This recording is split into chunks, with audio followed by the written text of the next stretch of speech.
right. Hello, everybody. Welcome back. I am Brett Norton with Beyond Clean once again.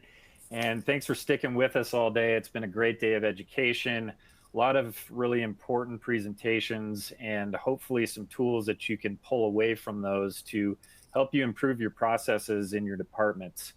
I want to thank 3M, our sponsor for today's conference, and also would like to give a shout out to First Case for the collaboration and the offer of the nursing credits. So appreciate you guys. Well, why don't we get into it? I want to first introduce our speakers.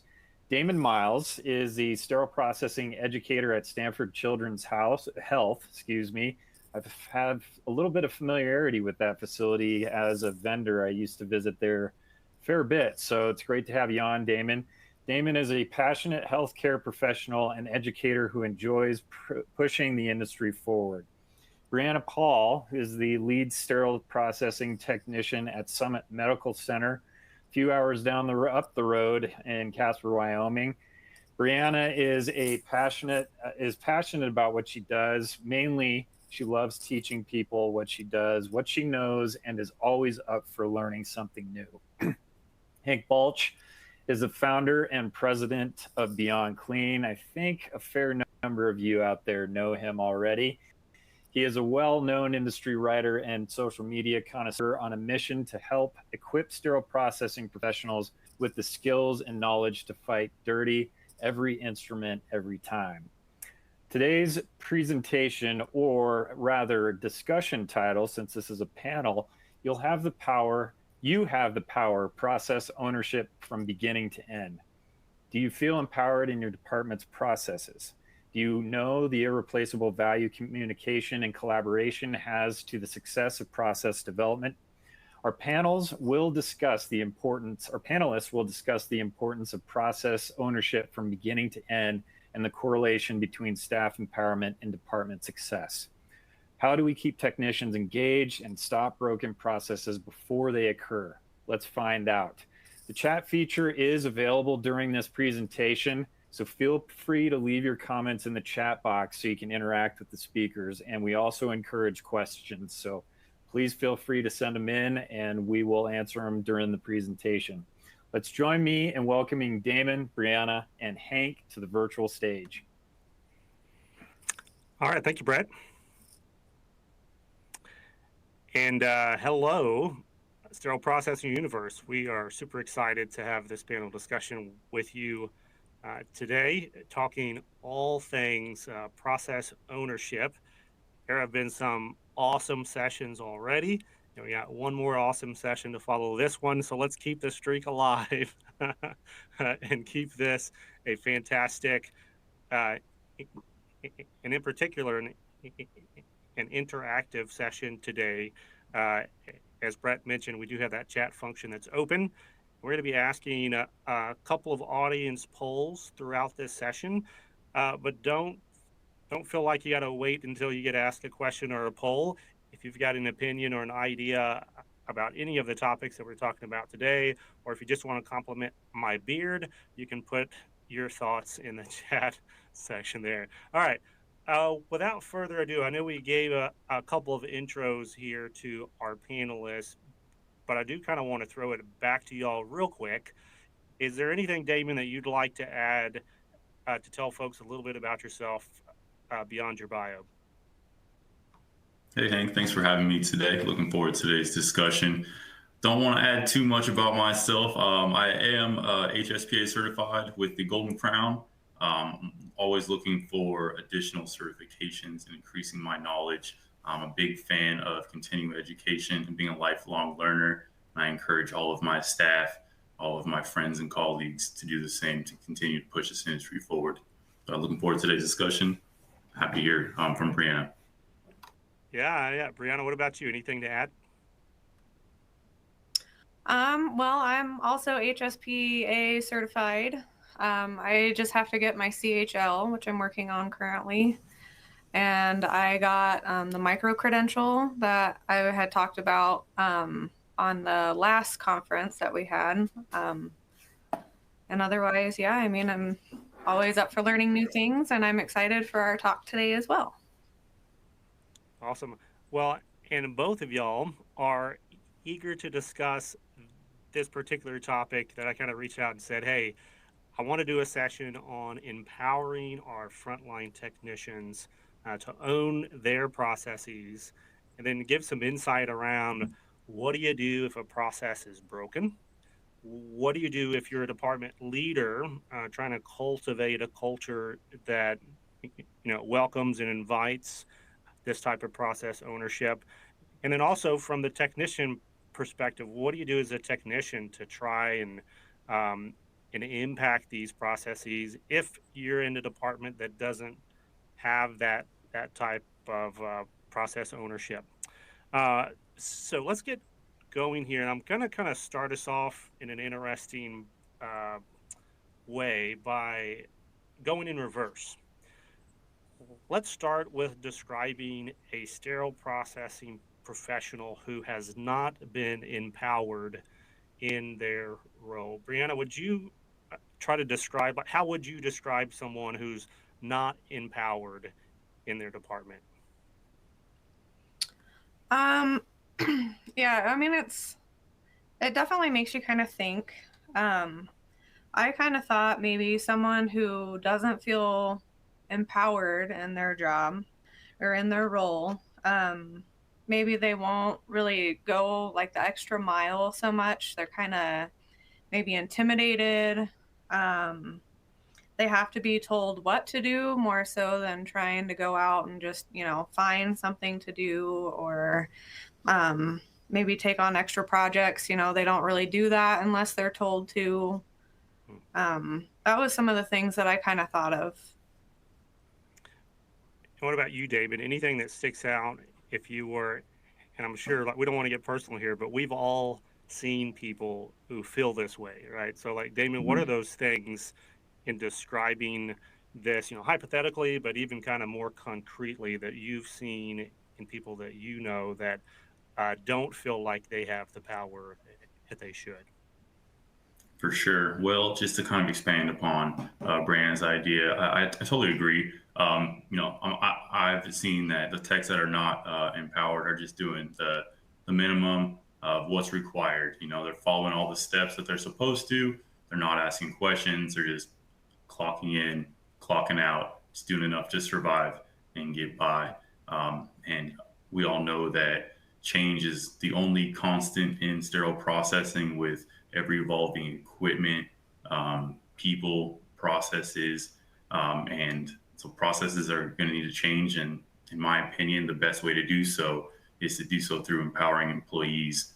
And every leader comes into a new department or an existing department, and every department has a different history. Maybe techs were empowered at one point and maybe lost that empowerment.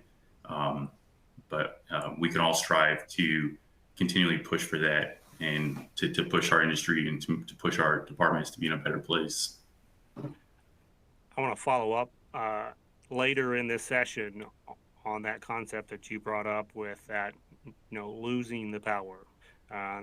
All the work was done, all the culture was created, and everything was done to equip and empower, and then somewhere along the lines that got lost. I want to kind of talk about how that happens, why that happens, how to keep it from happening. But before we get there, I want to throw out the first audience poll here and get some feedback and some chat going. You can either use the chat function if you want to send it through the Q&A module, that's fine too. But the question is for the audience tuning in, do you feel empowered today where you are to stand up and speak out about a broken process in your department? And we're going to get into more of our definition of empowered, right? But I intentionally started in that other direction on like, what is it not, to move us in a little more creatively to what it is. But I want to start there. So if you're tuning in, go ahead and give us your feedback on, whether or not you feel like you're in a place where you could stand up with confidence and say, hey, this is not safe, this is not correct, this is not compliant. As that's going on here in the background, let's talk a little bit about a little more detailed into those cultural and personal impacts that this lack of empowerment and ownership can have on our teams over time. So like y'all both kind of gave some high level examples of, you know, what this looks like. Kind of checking out, I guess, would be how I would describe what Brianna said. That kind of mental checkout that we've all seen. And that can actually happen a number of different ways and for different reasons. Like burnout is another way that's not even related to this ownership piece, but it's just so stressed, and over time you just gotta defensively say, I must protect myself and check out from this process. But that's not what we're talking about today. We're really talking about that empowerment piece and that ownership piece. So what are some things, we'll go back to Damon here first, culturally and personally, that you've seen in impacting your team members or even yourself over time of living in that environment where you don't feel like you have a voice, or your voice is not being heard? It's frustrating when you come to, you know, a fellow technician or a leader and identify an area that can be improved, and hey, here's my idea of how to fix it, and nothing gets resolved. It can lead to frustrations. It can lead to grouping, creating in groups and out groups, putting an us versus them mentality as far as like techs versus leaders or shift to shift, whatever it may be. And in my personal experience in the facilities I've worked at, I've seen multiple employees who have repeatedly come to, you know, their managers, supervisors with good ideas, bad ideas, just ideas in general, and they don't get implemented. And then, you know, what happens is they stop coming up with the ideas. And even though they may be in the front lines recognizing a process that is not working out for the best or has some inefficiencies, they'll either keep that to themselves or just kind of vent to fellow employees, and then thus influencing those employees' opinions. But for the most part, I've seen, you know, just when you don't feel heard, you know, you lose confidence in yourself and you lose confidence in your leaders and your teammates. And that's like human nature, right? Like, why would you continue to bring ideas to someone who continues to ignore them and then treat you as if this idea is not valuable, or that you're not valuable? Like, who's going to continue to do that? That's not a failure of the person itself. That's just like human nature, how that works. So that's a great point. And I'm really curious on that grouping aspect. And if anyone's in the audience wants to chime in on this too, of that dynamic between the shifts. You know, we got a YouTube channel that has a tremendous amount of videos, but one of the higher performing videos over time has been this video series that we did called Shift Wars. And it talks about these like inter-shift dynamics. But I never had considered until you just said that there could be an aspect of empowerment or lack of empowerment, you know, from shift to shift. This may not be scaled out the same all across the department. So either everybody's empowered or everyone's not. It could be that the people, and let's be honest here, the people on first shift who are there typically with all the other department leaders, the managers there, the day shift supervisors there, all the ancillary technicians, the educators there, everybody's there. It could be, you know, just naturally easier to get your ideas heard by department leadership and to have relationships with the people that you're bringing those ideas to. And so that shift might feel very empowered. And then the later in the night you get all the way to our third shift ninjas, they may be the ones at the other end of that spectrum and say, hey, we don't see anybody. Nobody's trying to actively reach out to us to ask us what our opinion is. And when we give it, again, it's not like we can give it to a person. We have to send it in an email or we have to leave a Post-it note, and we never get any feedback. So that's really interesting there. Damon, do you have anything to say about that? And then I want to ask in the audience, have y'all experienced any of that kind of shift to shift dynamic around this topic of ownership and empowerment? Not too much to expand. Damon, what do you think about that? Yeah, I don't have too much to expand on that. I think you phrased it very well. Just to kind of talk about my experience with like the shift to shift. Sometimes, the first shift will do things different than the second shift. Obviously, the third shift, nobody ever sees, nobody ever hears from. But we need to, as leaders, be able to check in with them, create a safe environment where we can, at least respond to their post-it notes, their messages, and let them know our opinion. Not every idea needs to be implemented, but every idea needs to be heard, and feedback needs to be given either way. I want to get to some of the feedback here from the chat, and then Brianna, we'll go to you about the kind of personal and cultural impacts over time, this lack of empowerment. But we had some folks say, absolutely not. They do not feel empowered. The culture is such that the technicians do not believe that they will be heard or considered. And, I know this doesn't make you feel any better necessarily, but you are not alone. This is not uncommon in the industry. This is why we're talking about this topic, right? Because lots of folks in departments go through this, either at scale, the whole department, or individuals for whatever reason. Just like Damon said, there's kind of these in groups, out groups that happen. And the in group, has the ear of leadership, or maybe their team lead or their supervisor. The out group, for whatever reason they're out, ends up not being heard and feeling like they're not empowered. So that definitely happens. We got another couple of comments here that says, yes, they do feel empowered. And in particular, they both says it has taken time to get there.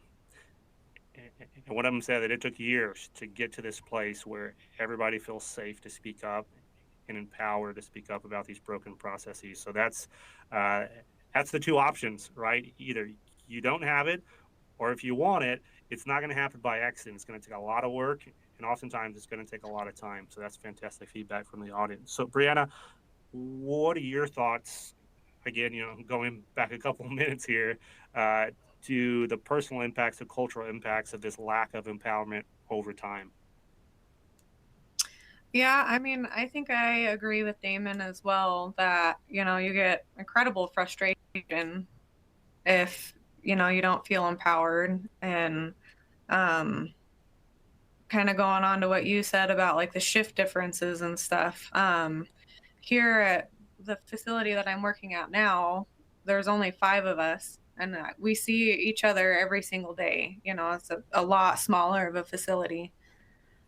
So we don't really have that. But at my previous place of employment, that's downtown, we had a long time ago, we had a whole bunch of different shifts. It was like we had weekends, graveyards, first, second, I guess you could say shifts. And you could really feel sometimes you'd kind of lose that team aspect because, day shift would see that there's like a whole bunch of trays left down from the second shift or night shift or however you want to call it. And then you'd wonder what they did all night. And then, you kind of get that. And you say that out loud sometimes. Yeah. What'd y'all do all night? Yeah, exactly. When you work together so long, you become a family and you can just say that kind of stuff. But, then you kind of start butting heads, and then, you kind of lose faith and trust in your coworkers and stuff, and you kind of have to come back together.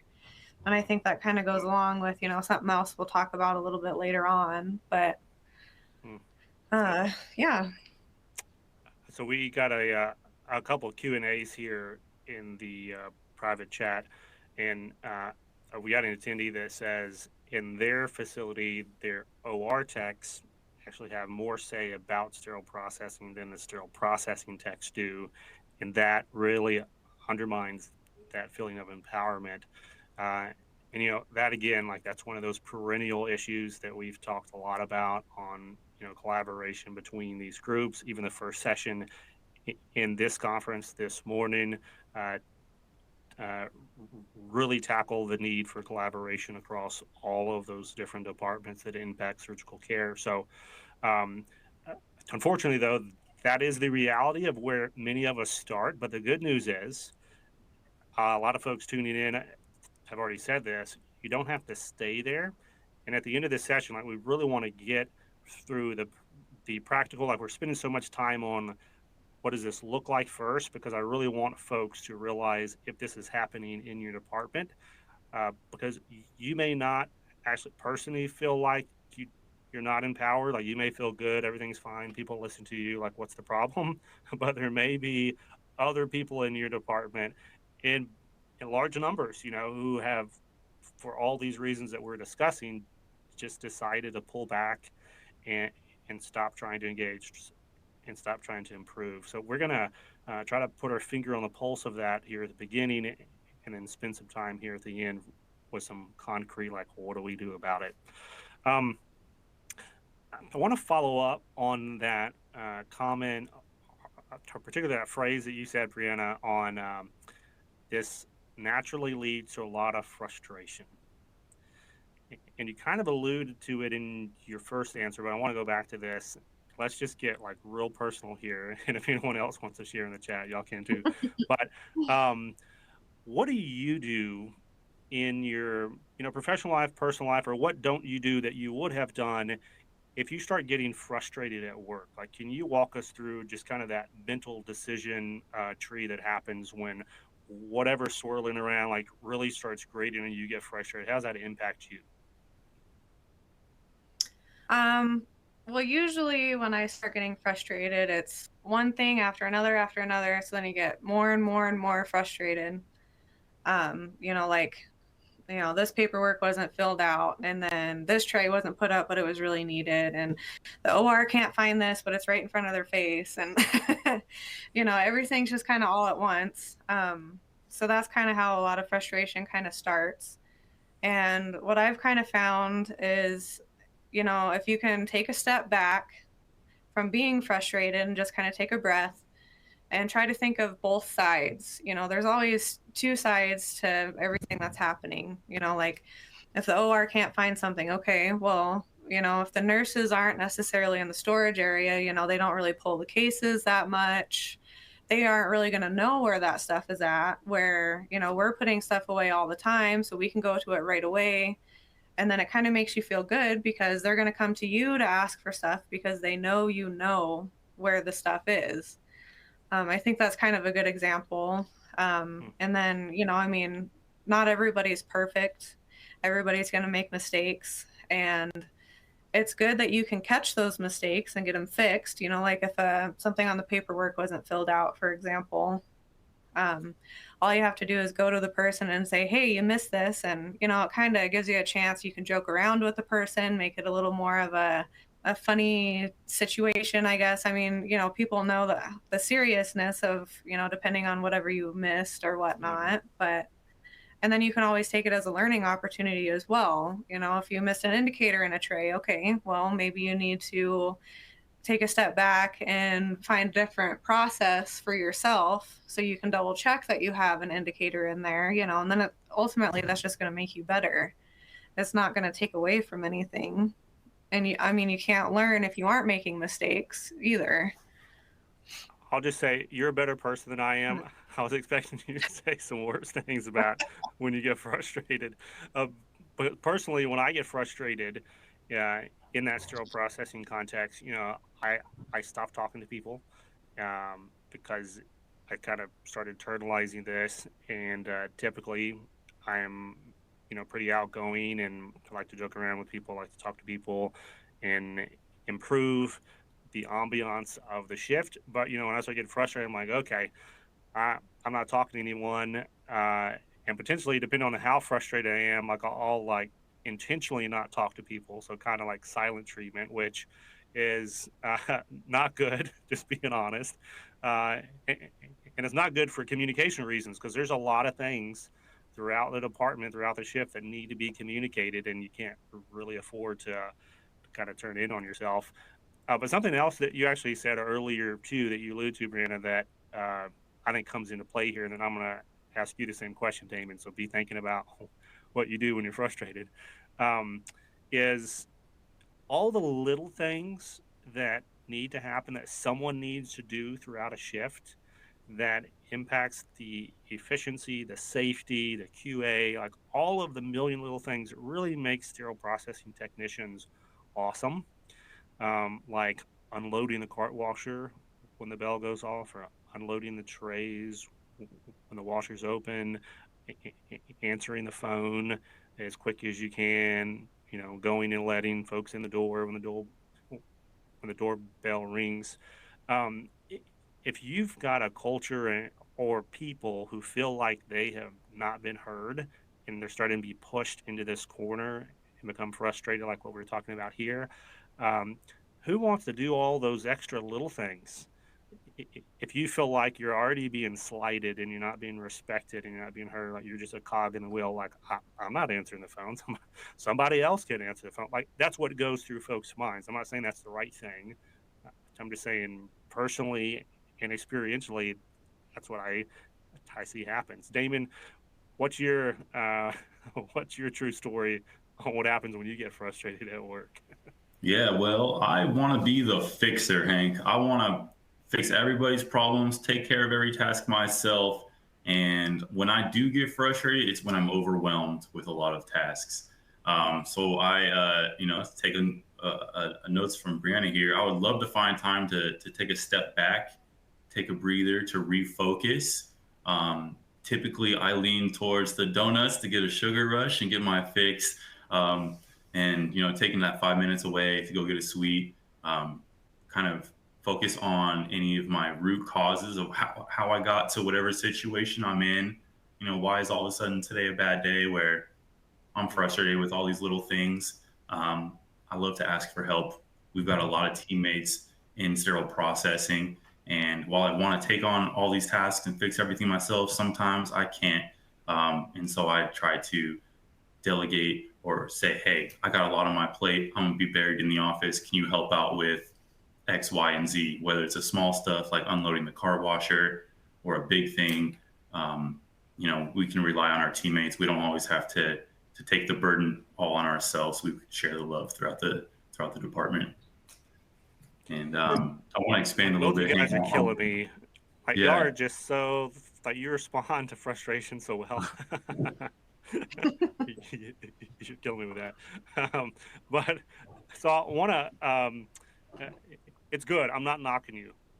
And I want everybody, like, obviously, we all want people like you on our teams because that frustration, and in particular, like we're using frustration as kind of a placeholder for lack of empowerment, because that's one of the things that happens when that's removed from you. And it's great if you've got a personality that, like, you get empowerment removed from you and then you're still off thinking, well, how can I improve and how can I take a step back and, help our customers, like, with more customer service that'll make you feel better. And, like, those are very important strategies. But I want to go ahead and transition here into defining our term here of empowerment. And let's just start with, like, what does it look like? I'm going to throw this back to you, Damon, first. What is process ownership? So we're kind of using all these terms in one bucket, so far, like, and I know there's different aspects and all these things have been defined elsewhere in different books. There's a couple of good books I'll recommend for folks who like to read, or if you listen to audiobooks like I do all the time, real hot book for the last couple of years called Extreme Ownership. I'm sure many of y'all have heard of that. Jocko Willenick, I think is how you say his last name. And then there's another one by a guy named Larry Bossidy called Execution, and it's all about doing things, like not having all these meetings, talking about things, and then everyone's kind of like, okay, we had a meeting, but then you walk away and no one does anything with the information that was communicated. So both of those books were really formative in my understanding of ownership. But I want to start with you, Damon. Like, what comes to mind when we say process ownership and empowerment in sterile processing? To me, the first two things that come to mind are having a team effort, whether that's just the leadership team, supervisors, leads, or the whole department as a whole. And the second thing is intent. We can't go to battle by ourselves, and we definitely can't go without a plan and expect good results. So I think you're going to have to attack it, from a team's perspective, with intent, to say, hey, we want to change the culture as a whole, whether that's, from just the leaderships need to be on the same page, or every shift needs to be on the same page. It's a group effort, and we need to create the safe space where it's okay to, have conversations one-on-one or a group environment to try to empower the staff or have them come to us. I really like that team part of that definition, honestly, because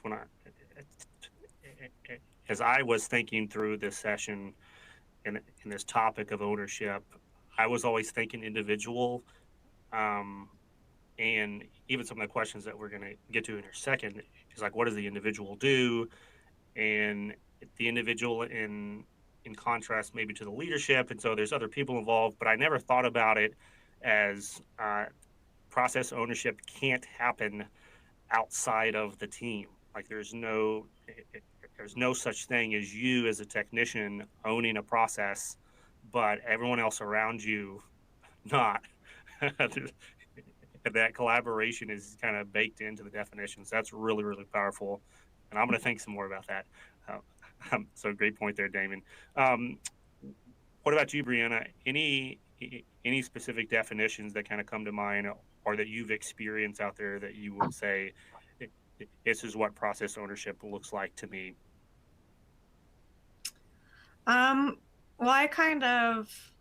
I think thought of it more of like an individual person as well. But once each individual does rise up and has that empowerment, then you have a like crazy empowered team that, would work really well together. And I guess I had kind of thought, maybe when people feel empowered, they're gonna, if problems are arising, then they're gonna step up and try to help. They're not just gonna, kind of back off and not really try to get involved or anything. They'll maybe put some input in. They'll be problem solving within themselves. Well, like maybe they'll give an idea of some way that we could do something different, or something like that. And then I had also thought that maybe they would try to make the team and the processes more efficient. I know that was kind of something that I had always tried to think of, when I started really feeling more empowered and confident within myself. Was, I was always, if something didn't really make sense to me, if there was too many steps to doing something, getting some accomplished, that, maybe we can combine these two steps or take out this step because it's not really necessary, or, something kind of like that, but just try to make things more efficient and better for the department overall. I was actually on a call earlier this week with Damon. We were talking about other topics. And, something came up that you just mentioned, Brianna, was that kind of the ownership piece as it's connected to leadership, but then internalized to the technicians. I know that's kind of a weird way to say that, but and the best way to experience this is if you the first time that you become a department leader, like the first time you become the team lead or the supervisor, manager, even the educator, I think can experience this at times. Or as you see a new leader come into your department, so maybe like you're the technician, but then this leader's here. What's interesting happens, especially again that first time, you realize as the leader, now the buck kind of stops with you.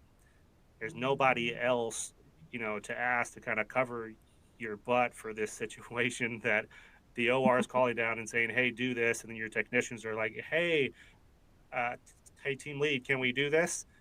And then you're like, oh, crap, I'm the team lead now. and Right. I'm the one who has to say yes or no.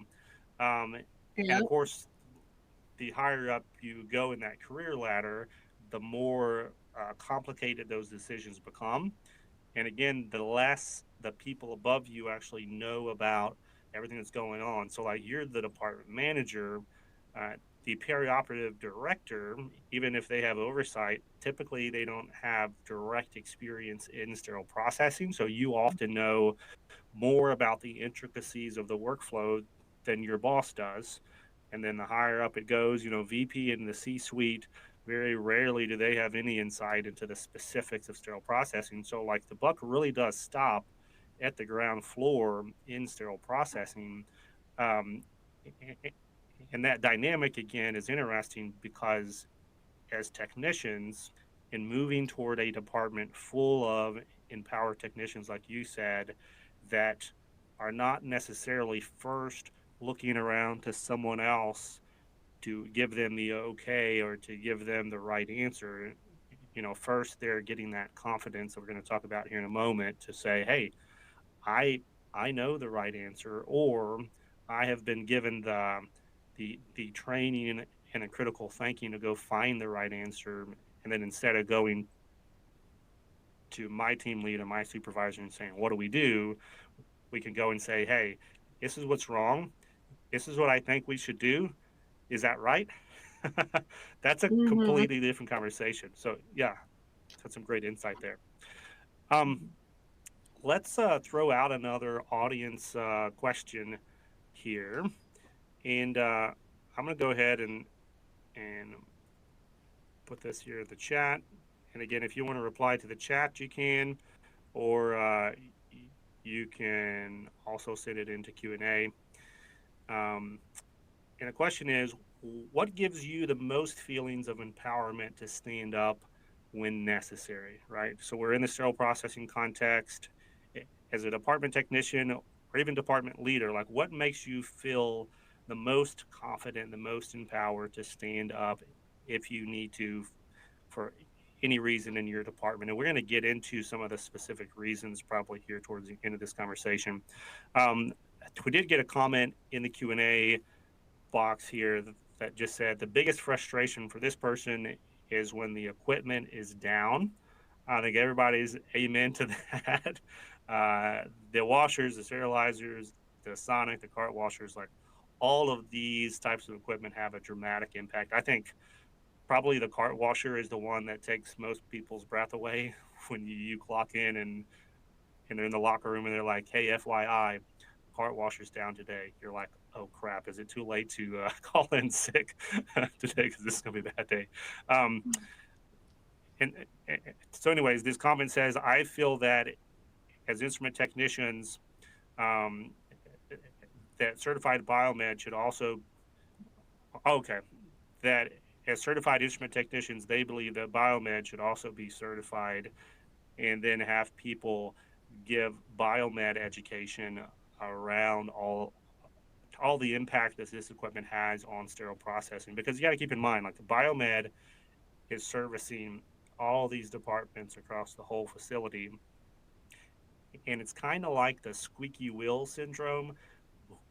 Whoever's yelling the loudest or making the most noise, that's the one that gets the attention or gets the technicians right away. And it can be very easy for biomed not to realize the tremendous impact that down equipment has. And I'll tell you what, nothing kills culture in a department quicker than coming to work every day, piece of equipment is down, you don't feel like your department leader is doing anything, or you feel like your department leader is also not empowered to do anything. So you just feel hopeless that this is always going to be down, it's always going to be an issue. It's not, is anything down? It's what's down tonight, and how is that just going to make my night completely miserable? So that's a great comment there. Thank you for sharing that. All right, so let's talk about the role that communication plays in cultivating empowered technicians from day one and maintaining this over time. So Damon, like I think you brought up the comment at the beginning on losing this feeling of empowerment. So let's talk about how from day one, because you're an educator, you onboard folks, like you're actively onboarding folks right now this week. What does communicating this idea of empowerment and confidence like what impact does that have from day one? And then how would you encourage folks to maintain that level out of the onboarding process, out of orientation, on through their entire career in that facility? Well, Hank, communication it's tough. It's a delicate dance. And often when we think about communication, we think about, you know, talking. What are we trying to get across to the next person in the conversation? But I think one of the most important ingredients is listening. Frontline technicians are grinding every day. They're at the stations, they're doing the work, they're doing the tasks, and often they identify, inefficiencies. Whether, we've all had one of those days where the workload is triple, staff all called out, all the equipment's breaking. And on those days, that's when often our minor inefficiencies, are under a magnifying glass and turn into big ones. But sometimes we don't have those eye-opening experiences, and we need to, we need to set an environment where the technician feels comfortable to come and, give their ideas, put their input, and most importantly, they need to be supported by leadership. So I'm a firm believer of see something, say something. I always try to invite my technicians to pull me aside at the station, in the locker room, come to my office, and they can talk to me about whatever they want. And I always ask, hey, do you need me to just listen? Do you need me to offer advice? Do you need me to get involved? But no matter what, I'm going to offer my support. I think that's a huge thing, and I feel like everybody in my SPD department is a technician. We've all been in the same shoes. We've all been at the decon sink. We've all learned. We've all had new processes. We all wear the same scrubs, and they're all equal in my eyes. So no matter whether you're a tech the first week or you've been there for 10 years, all of your opinions matter, and they may be able to impact the department for the better. So I just encourage people to don't stop asking questions. When I think of empowerment, I think of identifying, a root cause and how did we get here, educating yourself, and then educating others on how we can make things better. Dude, there's a lot to unpack there. So let me just pick one, because that was a lot of good stuff. But the one that really caught, well, I guess two things. I wrote an article a couple of years ago called "You Are Your Brother's Keeper." And this goes back to what you said earlier about teamwork, ownership in the context of teamwork, and owning that process. And it can be, it's very common in our industry to just be like, if you see someone not doing the right thing, it's not your problem. That's like the supervisor's problem, whatever. Like, I'm here to work. I'm going to focus. I'm going to do my trays right. And it's easy to get in that kind of cycle, but you really got to break that down and say, no, like, you are responsible. Part of owning the process is owning everyone's process, and being all up in everybody's business in a good way. I'm not talking about the drama way, like what they did on the weekend, who they're dating, but you do need to know what's going on, what they're doing, how they're doing it, and if it becomes a process issue or a safety issue, to have this confidence that we're talking about, to go up to that person. I think, Brianna, like you might have said this about the communication piece too, but be thoughtful about how you're engaging your team members in cultivating trust and relationship. If it's a small team, like that team of 5 that you mentioned, everybody knows everyone works with each other. Like, you really get to build that over time. If it's, from shift to shift, you got to be a little more creative in how you cultivate that. But that team dynamic is just crucial. Again, so I have to send that link out to that article if anyone's interested in that. The other piece, so you mentioned the teamwork piece. Oh, and then the new person piece.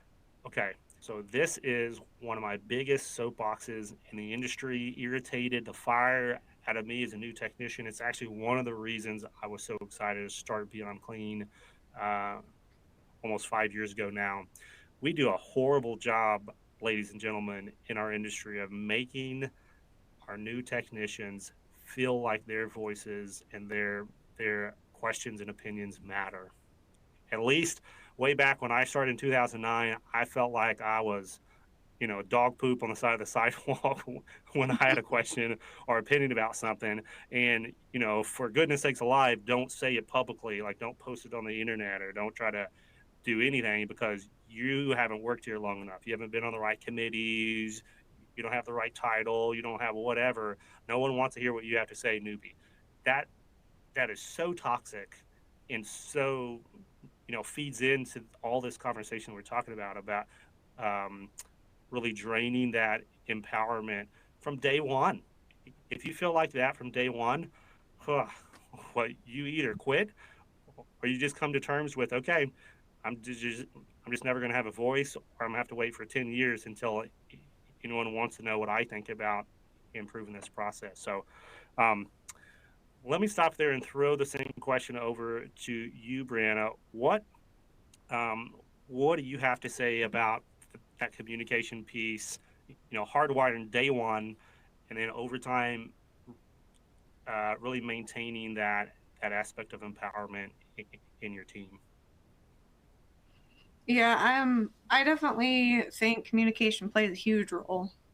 Because not everybody can read minds, of course. So you kind of need to, say things. And one of the things that I think really helped me when I was learning and started to feel more like I mattered and my opinions mattered and stuff was um, my manager would give like pep talks, kind of. Like we'd have a couple bad days, things would go really bad. We'd get, a little meeting together, and then she would always talk about, I know you guys are better than this. You guys, you kick butt every day, you save your patients, and blah, blah, blah. And, a bunch of really good stuff.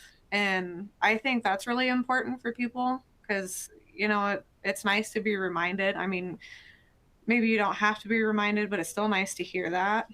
And then individual pep talks too, like, so if I'm going to go to Damon because, I need a vent or something, it would be nice to have, him notice my strengths or what I'm doing good at, and kind of say, well, I know you had this mistake. I know it was kind of a bad day, but, you do awesome at your job.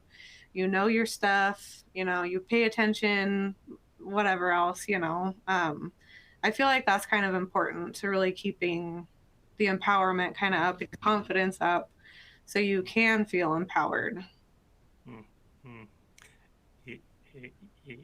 Yeah, those pep talks, huge, like you said, like both the team ones, but then also those one-on-ones. And I don't know if you said this, but I want to make it a point, like that doesn't just have to come like from the leader to the technicians. Yeah. You can give each other pep talks.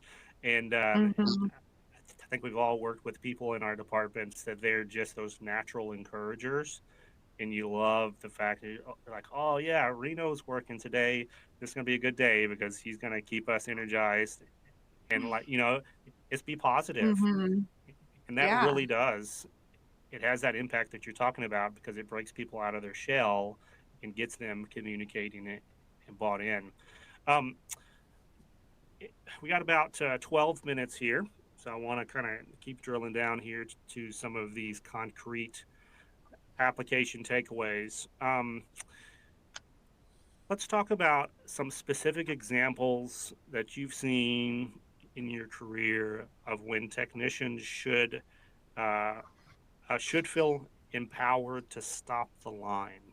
And some of the questions, and I'll start with you, Brianna, is like, how do they know that I'm supposed to stop the line in this scenario?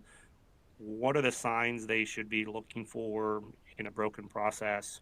And what do they do if they're scared, if they're still scared? Like maybe they feel like they can speak out, but still there's that little voice that's like, yeah, but what if? How would you kind of talk us through that? Okay. Well, I think an easy example that I can use that kind of came to my mind when I was thinking about this was when the OR comes to SPD and they ask for an item to be flashed or immediate use steam sterilized, IUSS. I know that probably happens an awful lot in departments all over the place. And, you freak out because you're like, oh my gosh, they need this right now. And you're just like, I just want to wash it and give it to them and say, here you go.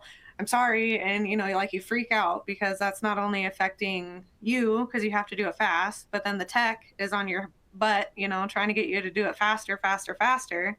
And the doctor's on their butt. And then, we don't really have a whole lot of interaction with the doctor so much.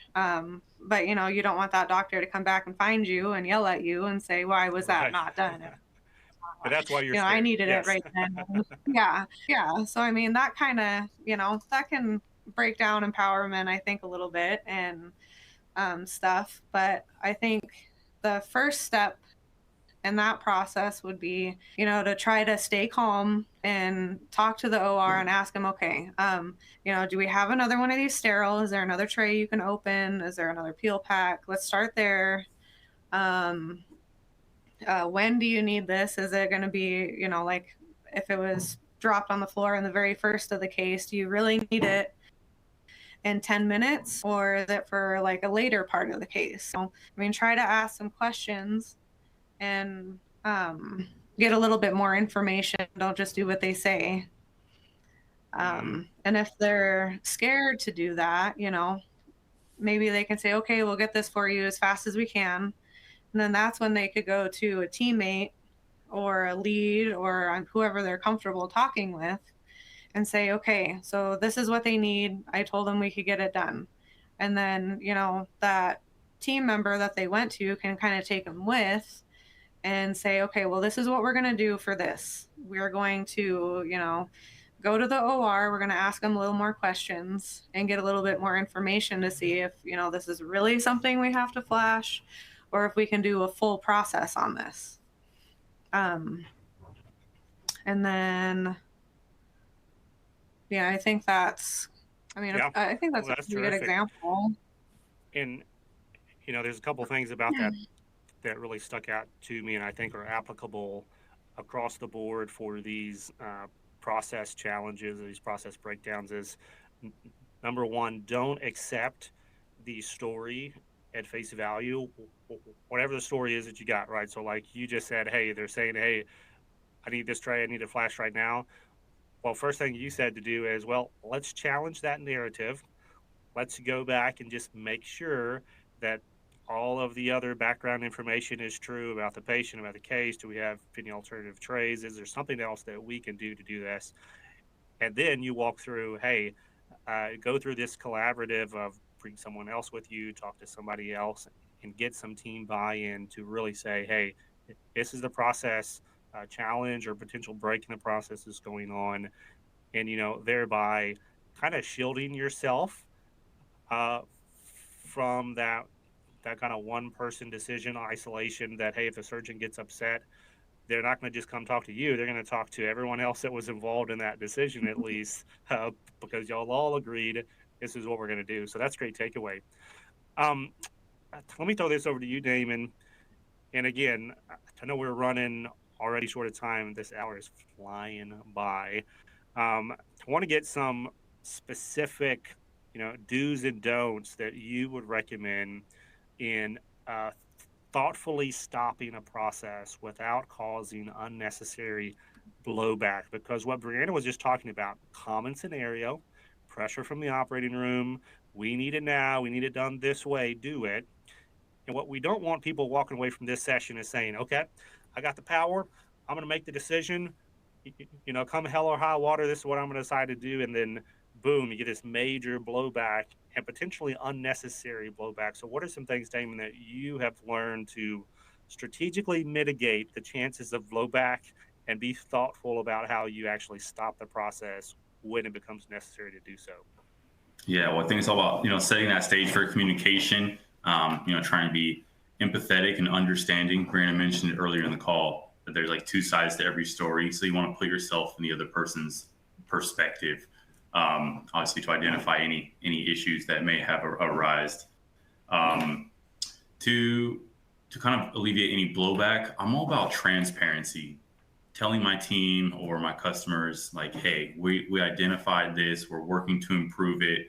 We typically try to do like a plan, do, check, act type mentality, and just letting them know, like, hey, we're trying this. It may not work. It's okay if it doesn't work, because then we'll be able to learn from our mistakes and attack it again for the second wave. But I think just being, mostly just understanding, respecting people, supporting our team, and sharing that with, throughout the department and or with the customers if need be is huge.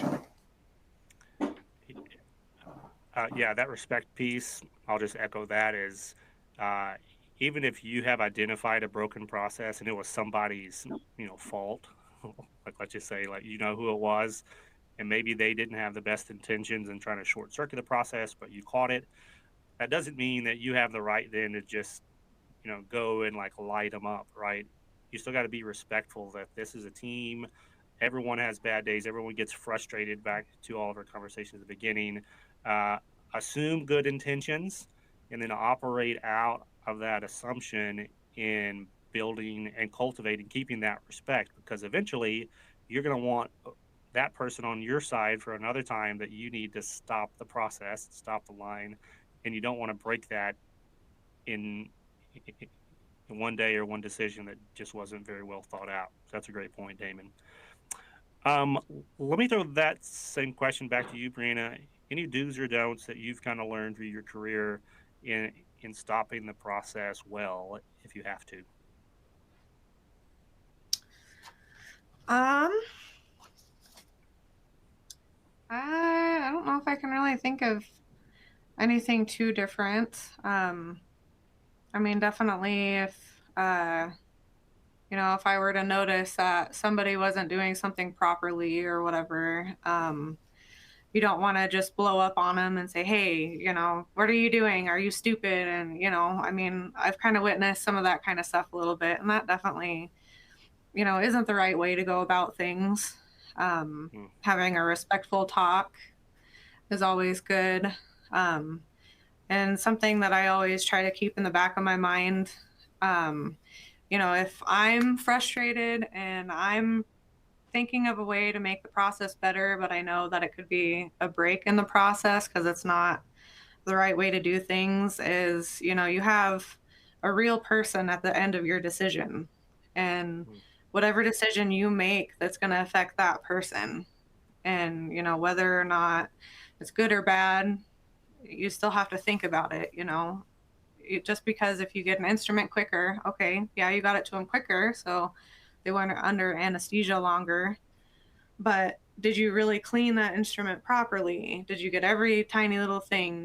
Did you process it fully? There's a whole bunch of different things and what ifs, and you don't want to really have that gray area. You want to have it black and white that, yes, I did everything properly, so that patient's going to be taken care of. And, I mean, that always makes me feel more confident.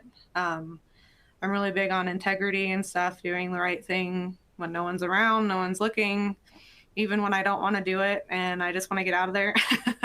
Trying to do things quicker, middle of the night, you get called in, you have to clean a scope, you have to do a case, whatever, like you're really, really tired and you just want to go home, but you have to take care of that patient. And, we're the first people, the first step in taking care of that patient the proper way and, sending them home to their families.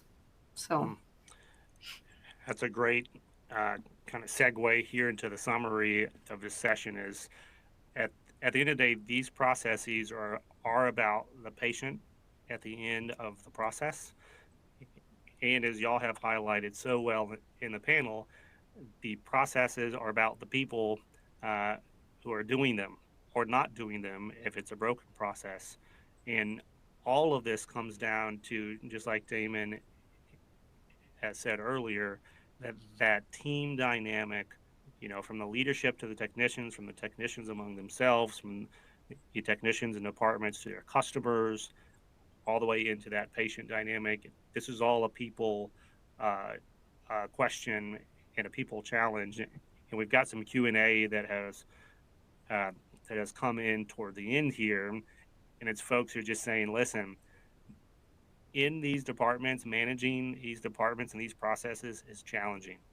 And I think everybody on the panel for sure, and everyone else tuning in already knows this is a complicated process. These are complicated departments, instruments, and people for sure are complicated. So there's no doubt that in coming away from this session, going back to your department, if you decide today, hey, I'm going to start communicating better with my technicians, I'm going to be more transparent, and I'm going to ask them, hey, what would you like to change? What I want to encourage you, if you're going to go back and do that, and kind of be inspired to say, hey, I saw this session, I want to make a change, I want to empower all my staff, I want to go back and I'm going to do all these things, to be cognizant that it's going to take time, and you may start all these programs and have all these meetings and do like a suggestion box, and you may get 0 responses, and you may get like blank stares in your staff meetings for the first couple of weeks or months, because it takes time for people to break out of the mold and the consistency of not being heard and not being listened to. And they've probably had leaders that have started listening, but then stopped listening, like Damon brought up, over time. And so they're like, I don't want to go through that again. So it will take time to earn that trust, to work through those complexities. But hopefully this session today, this session helped folks kind of think through the what and why behind empowered technicians, unempowered technicians, and just a couple of concrete ways to work through some of these processes if it's a broken process, and then hopefully how to find the confidence to stand up and stop the line when necessary. As we turn it back over to the host, I want to thank you, Damon and Brianna, again for coming on. Great panel discussion. And yeah, I really appreciate your time and your investment in the industry today. Thank you. Thank you. All right, Brett. All right. Hey, thanks, guys. That was a really good discussion, a lot of important points, and I'm sure that we can probably discuss this in a more in-depth forum for years to come, but it's a great job and really appreciate all your insight. So thank you very much. If any of you have any questions for Hank, Damon, or Brianna, please feel free to reach out to them on LinkedIn, or you can also get in touch with them through their contact info in the bio. But yeah, we certainly have the people that can really lend a really important insight into these process improvements. So please feel free to reach out to them. Once again, we thank you. We've got one more session, so stick with us. And about 15 minutes, we're a little under 15. So if you can hang with us for just one more, we've got a great session coming up to close out the conference. Thanks again, everybody, and we'll see you soon.